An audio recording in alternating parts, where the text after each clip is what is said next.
of UK Cyber Security Council and also Corporate Risk Management Association. What we do, we provide a wide range of services, including the gap analysis, training, audit, and certification. These services cover various areas of information security, AI, compliance, business continuity, service management, GDPR, and personal data management systems. We do for accreditation for the certification process. Let's start from the why cybersecurity alone is no longer enough. Well, there are 2 decades that we suffered for a lot of things. Technical disciplines, firewalls, antivirus softwares, patching cycles. Boards are delegated IT to several cases for IT managers, risk managers. This model fundamentally broken down. So we say that is not enough. Today's landscape doesn't respect organizational boundaries. There are no strict foundation or any organization provide for this. So ransomware cripples hospitals, supply chain attacks, and regulatory fines for it.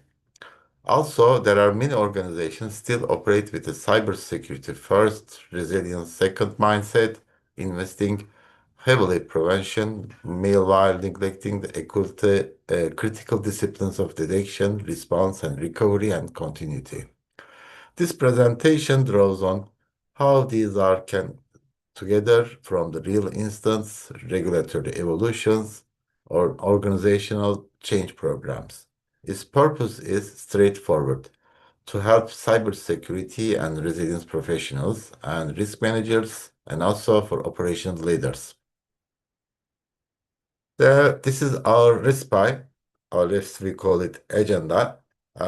Starting from evolving threat landscape, next, defining operational resilience, key lessons from the field, building resilience program, and next steps and recommendations. Meanwhile, also let me introduce myself.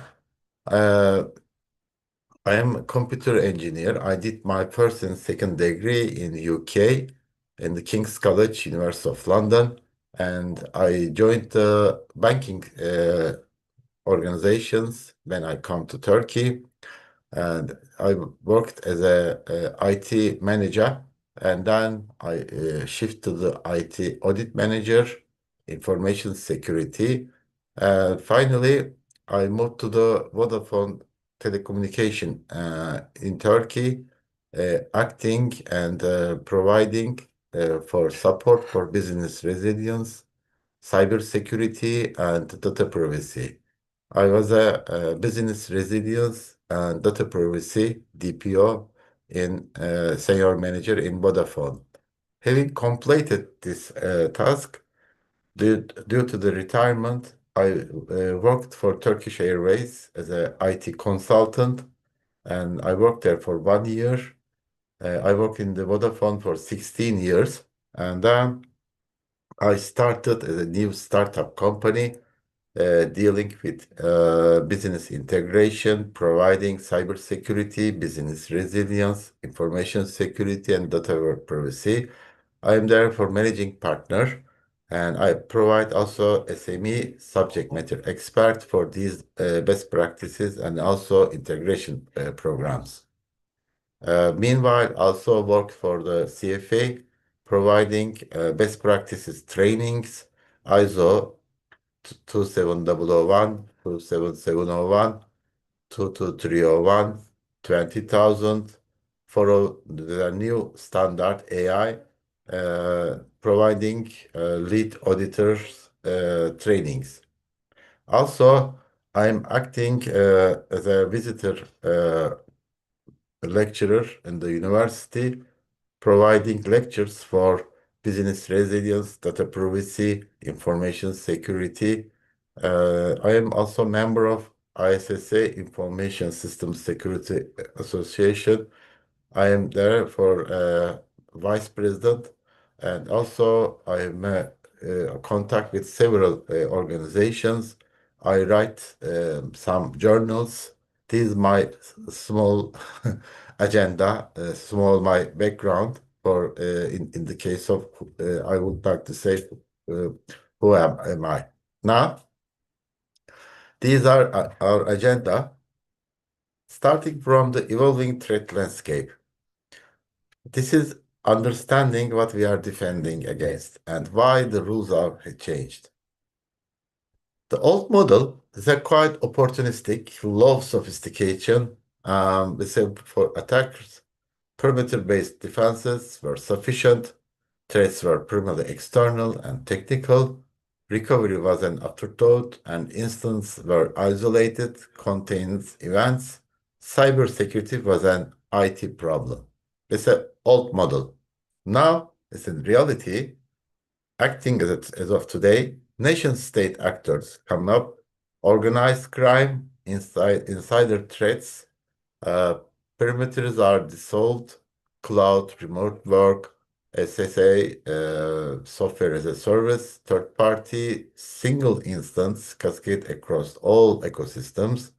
Now, it used to be the cybersecurity was an IT problem. Now is a board level strategical concern. Shift is not merely one of scale, it's a one of kind. Organization that continuity for 20th century, the models 21st century that are not just behind the curve, they are operating with a fundamentally this is mental model of risk. So the model is changed. It used to be the more, let's say, dedicated purposes. Now is much more singularity from singularity to comprehensive network. Anatomy of a news sites. These are the things that modern threat actors, the nation state actors, now they are well resourced and patient and active in networks for months of years. There are organized crime, operates a commercial enterprise, ransomware as a service models lower, which is the barrier to the entry. They execute attacks, developers collect a cut and motivated purely by financial return. Insider threats, the malicious or negligent employees, contractors, and privileged users, they are the most damaging category. Insiders know where the valuable data is and how controls can be circumvented. Hacktivists and opportunities ideologically motivated or simplified exploiting exposed vulnerabilities. This is our modern threat actor now. Rise of ransomware now is quite interesting as a business model. Attackers now no longer simply encrypt data. They exfiltrate at first. Victims face both the restoration problem and the publication threat. Now, it's a quite interesting ransomware as a service. Really, developers license now they developed tooling and affiliates to execute attacks. This is quite interesting for ransomware capability, dramatically increasing the volume and diversity of threat actors. Critical infrastructure targeting now. Hospitals, utilities, and financial institutions are increasingly targeted because of the cost of downtime creates enormously.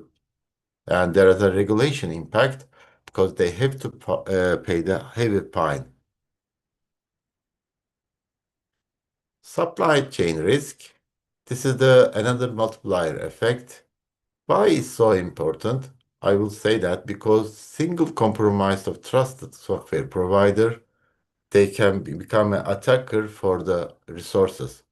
There are several cases you can come across.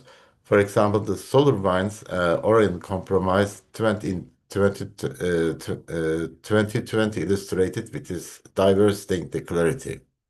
There is a Trojan software update delivered around 18,000 organizations, including US government agencies. They gave attackers months of the covered access to some of the world's most sensitive networks. Third party risk now a first party problem. Your security posture is only as strong as your most vulnerable supplier with privileged access to your environment. Human factor, still the weakest link. This didn't change, still the same. So it is quite interesting that still remains the weakest link. Breaches involve a human element, around 82%, privilege abuse around 74%, days average dwell, which is around 20. Uh, the breach cost, I got it from the formal paper from the HIP cycle, around 4.5 million, which is the breach cost. This is according to the IBM paper.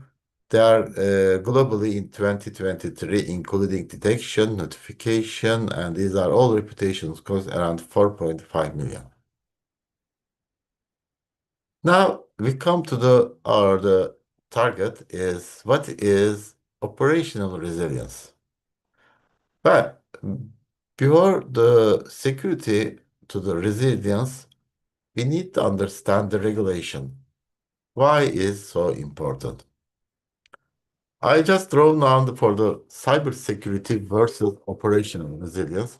You see, cybersecurity focuses on the prevention, which is protects the systems and data, technical controls, defense, compliance driven, measured by absence of breaches. This is our cybersecurity. Now, operational resilience focused on continuity protects business outcomes and services, organizational capability, and assumed breach, business-driven, measured by ability to absorb, recover from the disruptions. Uh, Operational resilience assumes that disruption is inevitable. It asks a different question from cybersecurity. How do we prevent all instances? Or how do we ensure most our critical business continue to function? Or another question, when instances occur? This shift in still remains changing about how an organization designs, invests, and tests its capability.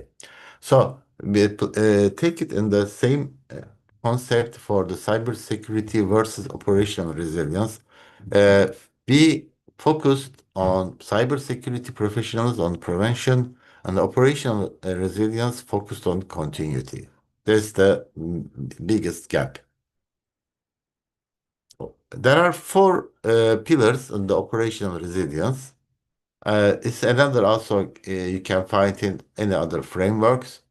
First, absorb, adapt, recover, and learn. It's almost in the same like any data breach or PIA data that has been captured from the private data or let's say any instance. So these are main four pillars for the operational resilience. Now, regulation there are enforcing these mandatory topics, which is the DORA, as you know, that Digital Operational Resilience Act, FCA Operational Resilience Policy in UK, because UK financial services firms must identify important business services, set impact tolerances, map dependencies, and demonstrate that they can remain within the tolerance for severe but plausible scenarios. Operational resilience policy, since all from maybe from the UK, this is also very important for in your country. In EU, NIS2 is a directive expands scope of essential and important entities. Uh, SEC cybersecurity rules in US, public companies that disclose any material cybersecurity instance within 4 business days, they have to provide annual disclosure of any cybersecurity risk management. Now, impact tolerances, which is the central concept coming from, you may come across from the business resilience or business continuity. What is the impact of these are for cybersecurity or any operational resilience? Impact tolerances can be quantified or as any statement, maximum disruption of a critical business service can sustain before causing intolerable harm. I'm also business resilience professional. We call it maximum disruption is we call it MTPOD, or in new context, maximum acceptable outage, as stated in the ISO 22301, which is coming from for the business continuity.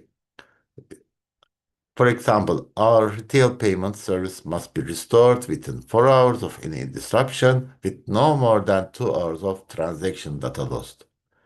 So let's think it why it changed everything.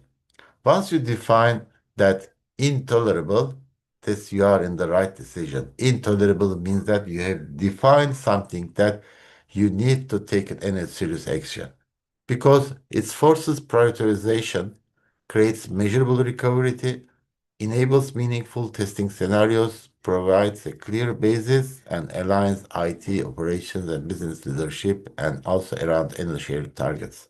I know that regulations and policies, this is also from the IT background, we don't like it. Why we don't like it? Because it deals with a lot of things. Policy, write down, business continuity plan, testing, blah, blah, blah. But it's the very strict coming from the regulation. It says that you have to do this. So it provides us a very a good dimension that I have to take it in serious action. These are very important.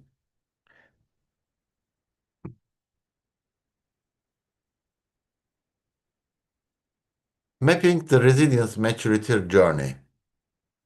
As I told you, reactive, compliant, proactive, adaptive, or resilience. These are things that that you take for the resilience maturity journey. Most organizations sit between, especially if it stages 2 or 3, let's say, but on also other realistic states. The resilience you see from relaxed, starting from here, compliant, proactive, adaptive, and resilience. So you may be in your organization and say that you are in the, let's say, stage 2 or 3 means that compliant or proactive. Adaptive and resilience, you will become like in the nirvana and then reach the maximum maturity level. Key lessons from the field. How this we are learning? What is our the strategy should be? Well, I am not in the position to give you any digestion or any, let's say, recipe, but let's say plans that are never salted, they are also be assumptions. So, documentation trap, testing imperative, and learning loop. These are the things that you need to come across, especially at the beginning. Writing plans to satisfy just audit requirements, you develop several pages, 100 like a PhD style, but you never test it. It should be. Otherwise, there will be no learning curve. And then you get for the every exercise, whether planned or in a real instant, you just say that you must generate a structured post-mortem. Findings must be tracked, should be assigned, and the closure should be verified. Without this loop, organizations repeat the same failures in successive instances. I will say that some real cases, St. Helensburgh Council in the UK local government, there is a instant ransomware attack. It happened in August around 3 years ago. What happened? The council was hit by ransomware and forced to shut down many services immediately.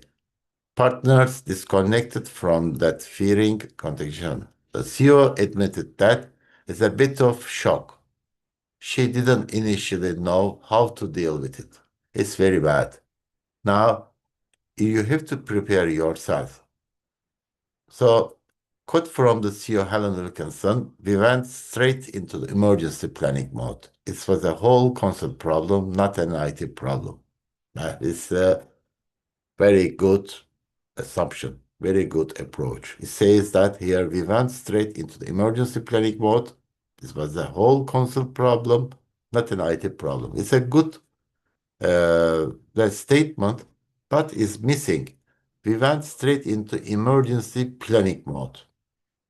I mean, it shouldn't be. The emergency planning mode should be available. So they will have done that. We are facing to the emergency stage, not the planning mode.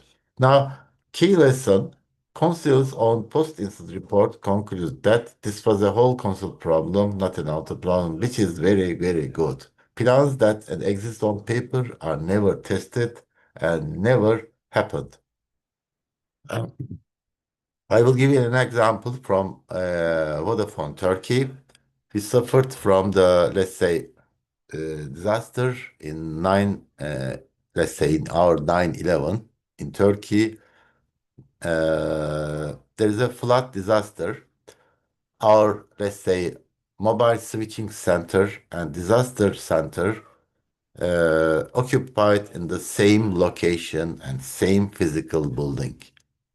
But our that plan, there was several plans, but never tested, and also emergency phase, crisis management, and business resilience phases is not matured.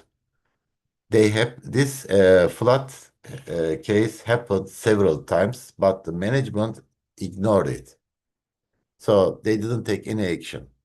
Then what happened? Our disaster center, we lost in 9 minutes around 130 million euros. We lost it. We couldn't provide communication services for half day. We also suffered from the heavy fine that government forced us because what we had done, we had built up our disaster recovery center on a very flood zone. Yeah, this is a very, very, I mean, then government told us, because I was in the implementation of the ISO 27001, I told them this is a force major issue, but they didn't, they just returned my, let's say, response. They told me that you are a, let's say, operator, you have to provide 99.99 availability, and it is stated in your concession agreement. So you have to take the, let's say, your disaster recovery center in a much more secure and safe place. It's not, you can't uh, call yourself that it's a force majeure issue. This is a regular issue. You have to take serious action. But we didn't do it. Lesson two for communication failures, which is amplified in instant. In the first hours of any significant incident, technical teams are consumed with understanding and containing the problem. Internal communication usually breaks down between teams who are using different channels, terminology, and different mentals, models, and key decisions are delayed because the right people cannot be assembled. That's another case. It's happened in our cases as well. We don't know who is going to take any serious action at that time. The organization that communicate best during a crisis are those that predicted their communication protocols, not just their technical recovery in the advance. This is another real case. Colonial pipeline, when communication fails, the crisis multiplies, let's say around 4.4 million. There's a ransom paid. What happened? There's a critical infrastructure and energy instant, the dark side ransomware attacked. Scale around 5,500 miles of pipeline shut down. 45% of East Coast fuel supply disrupted. Fuel panic buying across 8 southern US states. What happens? 6 days of disruption. Communication failures. This company didn't have a CISO, Chief Information Security Officer at the time of attack. Company engaged Department of Energy, rather than technically correct sector. This is also another worst case. Public messaging was delayed, and 4.4 million ransom payment decision was made without clear public communication. And what the communication failure caused, operational disruption was manageable. Key lesson, communication plans must be pre-agreed, pre-tested, include external security holders and the public. I can give you another example from Turkey, one of our clients. They are running in the biggest company in Turkey, fertilizing. Is there the ransomware attack happened through their communication channels, their DC, ADC, coming from interruptions, and they are the internet site has been captured. What happened? Their communication channels and the key messaging are encrypted. So no company didn't do anything because all infrastructure was encrypted. Now, what we that we have been called for emergency cases, and then we face to our company, and then try to do the investigation. What happens is so funny. There is let's say, a hacker company come to us, and then they say that we can provide you the keys for the encryption.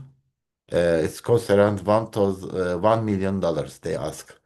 Another funny thing is the hacker company is a Chinese origin. They call it themselves as a real hacker. The company brand name is hacker company. How you communicate with them? You make a phone call to them and then communicate to their agent, and they provide your ID like a corporate business, and then there is a agent assigned and deals with your cases. When you make the payment, they were going to release the key, but we didn't do this. We did deep investigation, and then we found that how this happened.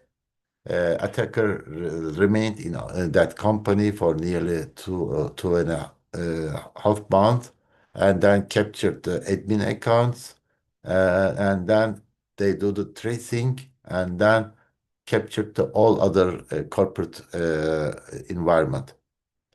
So we have released their key. The company started working as usual, so we didn't pay anything. So this is another ransomware attack happened in Turkey. Third-party dependencies are quite invisible. This dependency discovery problem. There are another things is concentration risk, fourth-party risk, the mapping imperative, these are also quite important for mapping imperative. Effective resilience requires comprehensive dependencies, mapping tied to the critical business services, not just as IT asset inventories.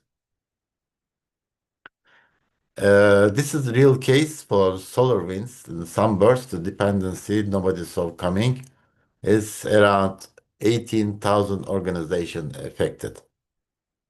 Instant is a nation-state supply chain attack. What happened? Russian state actors compromised SolarWinds software. There's a pipeline, inserted malicious codes into the Orion platform. Uh, Invisible dependencies. It's a trusted SolarWinds are legitimate, signed as a software vendor. Nobody had mapped the risk that a trusted software update mechanism could itself be weaponized. The attack had been active for 14 months before discovery. Key lesson, third-party dependencies are not just about direct suppliers. They extend to the software supply chain. Regulation impact directly led to the US executive order improving the national cybersecurity accelerated software bill of materials requirements globally. RTO, recovery time objectives, are usually wrong. Coming from the business continuity concepts, common RTO and RPO failures. RTO set based on what IT believes it can achieve. RPO set is without understanding the actual cost of data. Recovery tests are conducted in ideal conditions. Backup integrity not verified. How do we do this? Getting RTO and RPO right. Start with rigorous BIA, business impact analysis that quantifies the financial, operational, regulatory, reputation impact of services, unavailability for 1 hour, 4 hours, 24 hours, and 72 hours. As a whole, I should still strongly recommend you to go for the best practices, implement your ISO 22301, 27001, and impact for your business impact analysis. So without getting BIA, you never get RTO and RPO right. Uh, Another case for instant response is a team sport, not an IT function.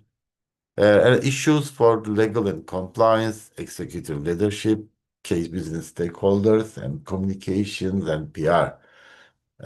These are for the most common or failure during significant cybersecurity instance. It's usually implicit that IT and Security Operations Center, SOC, uh, Security Operations Centers are responsible for managing the instance. This model fails in every serious instance. You should never take it as a Bible. Please do so. You take it for each of them. Legal and compliance, executive leadership, key business stakeholders, and communication PR. In fact, impose your crisis management process. You will take a lot of things from them. This is basic stages for anything coming from also privacy impact. The steps are should be taken: detect, declare, assess, mobilize, and communicate and sterilize.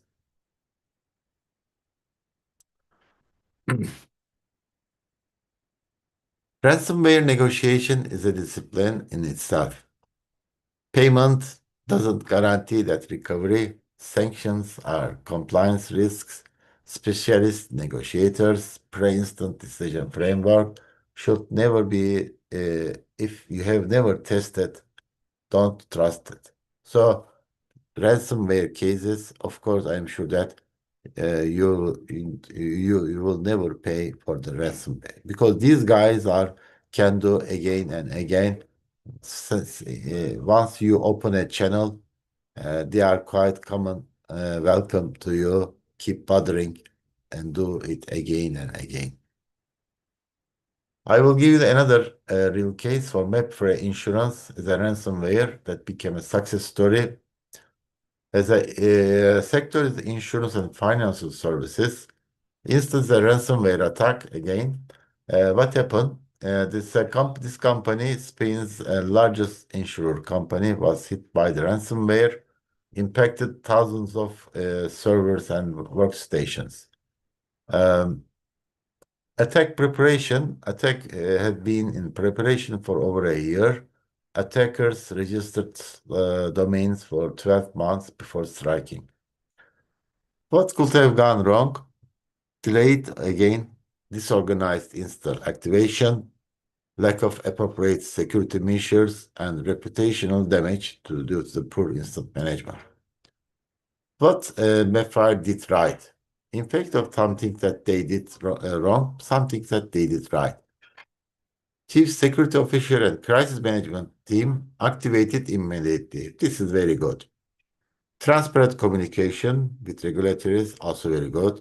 Spanish Data Protection Authority agency later confirmed that appropriate security measures in place, acted diligently. Negotiation and recovery were handled as a disciplined process, not a panic. So this quite straight, very cool, very decent, very structured process. They could have done much better, but at least the process was good. Key lessons: ransomware negotiation and response is a discipline. Organization should treat it as such wide with pre-planned process. Clear decision authorities and transparent communication, which can turn a crisis into a demonstration of resilience. Cyber insurance is not a resilient strategy. But some of the companies, if they will say that cyber insurance, I protect you from the cyber cases, pay me some payment for the insurance. Cyber insurance has become more standard item in the enterprise risk management toolkit, but for good reason. What insurance are now requiring? They requires is multi-factor MFA, all privileged accounts, endpoint detection, tested and isolated backup capability, PAM, they call it privileged access management controls, documented instant response plan, patch management program, and network segmentation evidence. These are the insurers that are now requiring. Lesson 9 is detection capability is important as a prevention. Question is no longer whether determined attacker can breach your perimeter. Uh, some of them self-detected, some of them dwell time. You will see 21%. Self-detected is 62%. Ransomware dwell reduction around 64.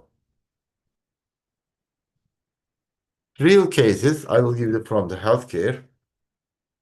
Uh, for healthcare sector, instant is a black cat. The ransomware attack happened 2 years ago. What happened? Changed the healthcare. Clearing house processing 15 billion healthcare transactions annually and touching and 1% of the US patient records was taken offline by ransomware. The attack was enabled by compromised credentials on a system without multi-factor authentication. The result is 75% of hospitals impacted, $22 million ransom paid. Lessons learned. Again, detection failure. Attackers had been inside for like in our cases, for several weeks. Third-party lessons.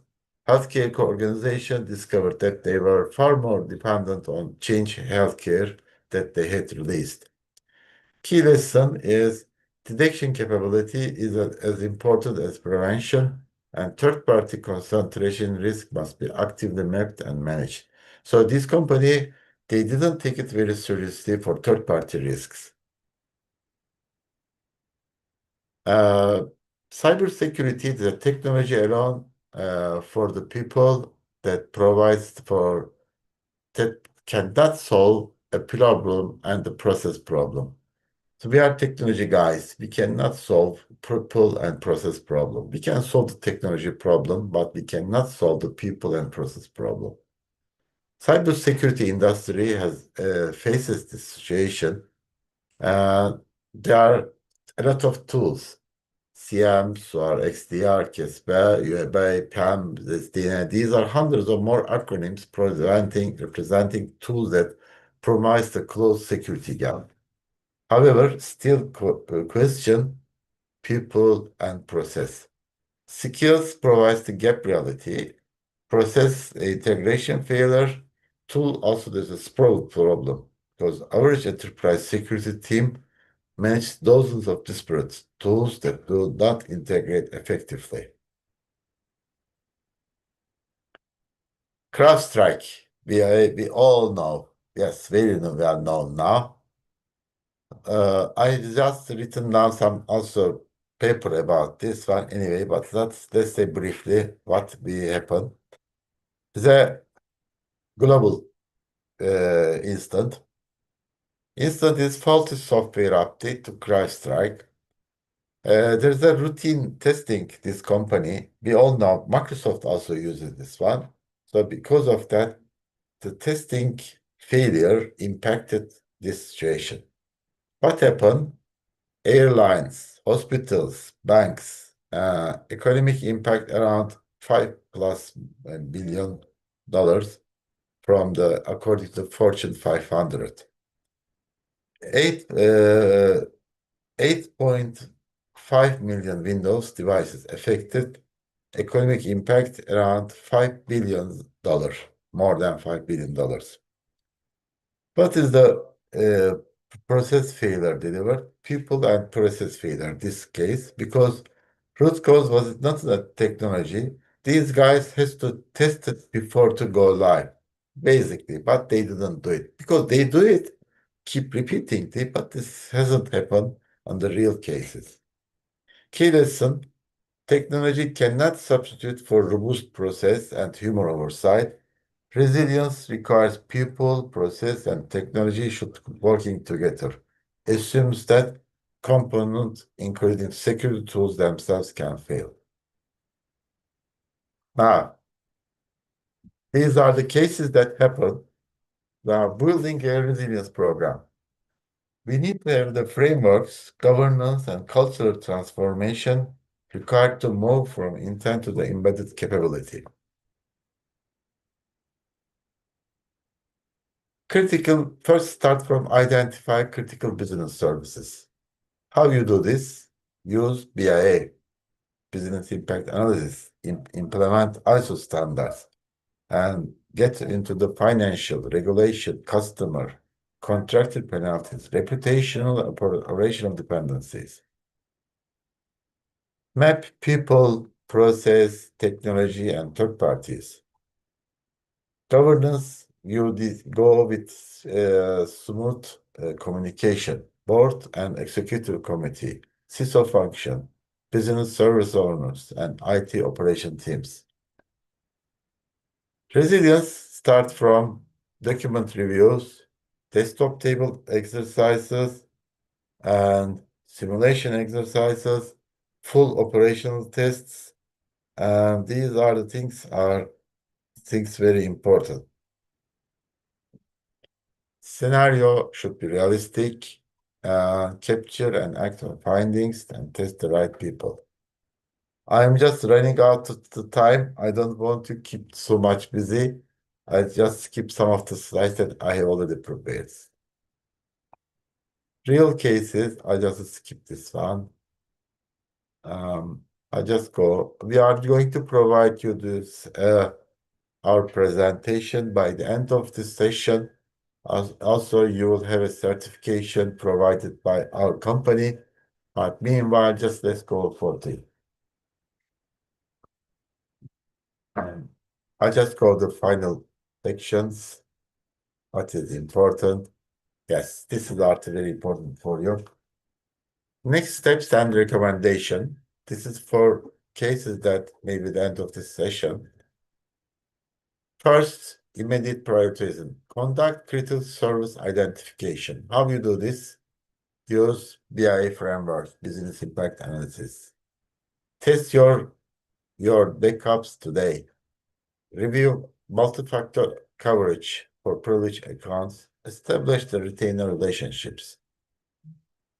Testing and insurance is very important also for you.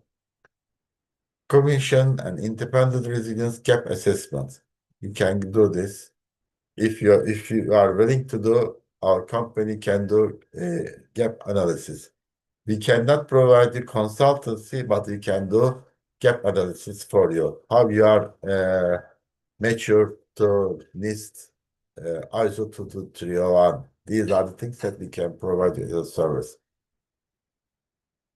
Strategic foundation, first year, do for critical service identification.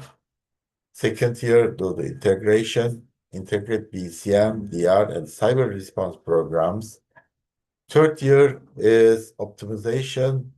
Fourth year, and furthermore, resilience and organizational capability. Business case for resilience. Secure environment resilience program requires translating the technical risk into the business impact language. Quantify the cost of downtime, reference regulatory consequences, use peer instant data, frame as competitive advantage. Working with the regulator, supervision is a resilience resource. So this is also very important for you. You have to provide a communication channel for them. Sector-specific financial services, which is subject to most advanced resilience regulatory regime globally, DORA, FCA, CBEST, these are very important framework. Please impact that one. Healthcare, patient safety is the irreducible resilience. Critical national infrastructure, which is energy, water, transport, telecommunication, OT, and IT resilience must be addressed. I just skipped this one. These are some frameworks and standards for practical guideline. NIST cybersecurity framework, ISO 22301 business continuity, NIST for instant response, METRE for and CK for the framework. Alright. I just skipped this one. I would like to leave it here since we are going to release this presentation. If you have some other questions, you can also ask CFA also to me. Thank you very much for your patience, and I would like to see you in our next session.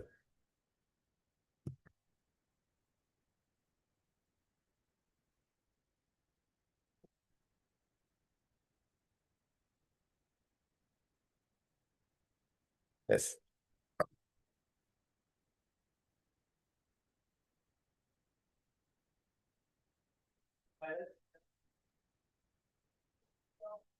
Bye bye.